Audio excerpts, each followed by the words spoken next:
There's more coming in. Forward, march! Right, yeah. I get one. Are we ready? Testing, 1, 2, 3.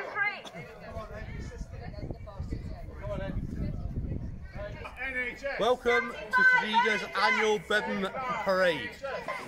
I'm proud about the National Health Service. It's a piece of real socialism. It's a piece of real Christianity too.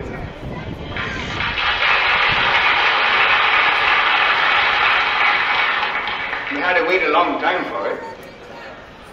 What I had in mind when we organized the National Health Service in 1946 to 1958, and remember when we did it, you know, you younger ones, this is immediately after the end of the Second World War, when we were asked, Sir Winston Churchill then said, a bankrupt nation. But nevertheless, we did these things. And there is nowhere in any nation in the world, communist or capitalist, any health service to compare with it. Now, the National Health Service had two main principles underlining it. One, that the medical arts of science and of healing should be made available to people when they needed them, irrespective of whether they could afford to pay for them or not. That was the first principle. The second was that this should be done not at the expense of the poorer members of the community, but of the well-to-do. In short, I refuse to accept the insurance principle. I refuse to accept the principle that the National Health Service should be paid by contributions. I refuse to accept it. I refuse to accept it because I thought it was nonsense. If you hadn't fully paid up, you couldn't have a second-class operation because your card wasn't full of stamps, could you? I think 75th anniversary of the National Health Service and those that work in the National Health Service is important to us because it's the only thing that we've got left that belongs to us as workers. And slowly I've seen industries like the rail industry, the postal industry, the other utility industries that have just gone away. And we've seen the scandal of the Thames water. And how can we come to a position like that? We cannot let the National Health Service wither away through the back door, be it the Tories, be it Labour, be it any other colour. We must stand and fight, and we must make sure that Bevan's dream is not forgotten. I know the medical aid is the backbone of Bevan's dream, but let's remember, Bevan and Tredegar made the National Health Service. So thank you for coming. We're going to unveil a plaque in Nye Bevan's chamber.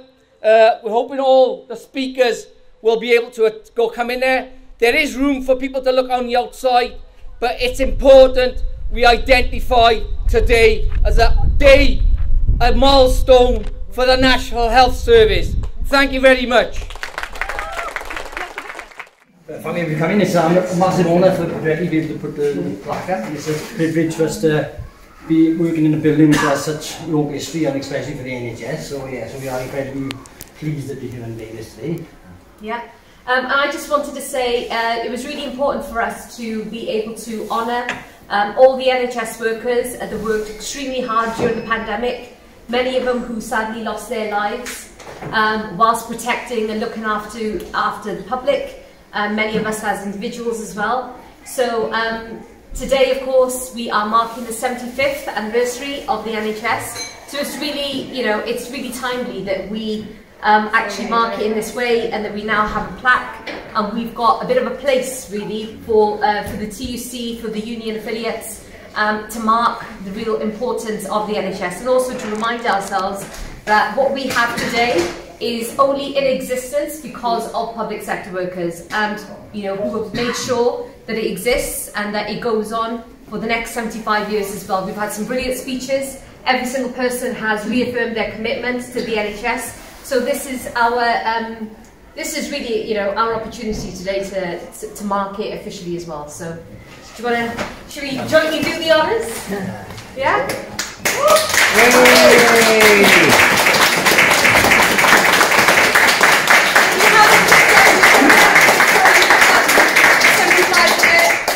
NHS booklet as well, we sponsored, and of course this is on behalf of the Wales CUC, so thank you to all of our union affiliates and thanks to everyone for coming.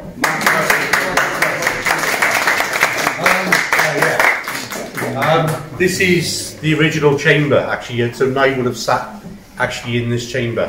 Where you all stood by there was Nye's seat, but everybody always knew when Nye was up for a big fight, because he would actually move from that seat and go down to the front row on the right hand side and sit in the front seat. So when you walked in the chamber, apparently, depending on Nye, where Nye was, you knew whether in for a long meeting or a short meeting. But, you know, behind Nye, and what I think I try to get across is that Nye was the front of how the NHS came about.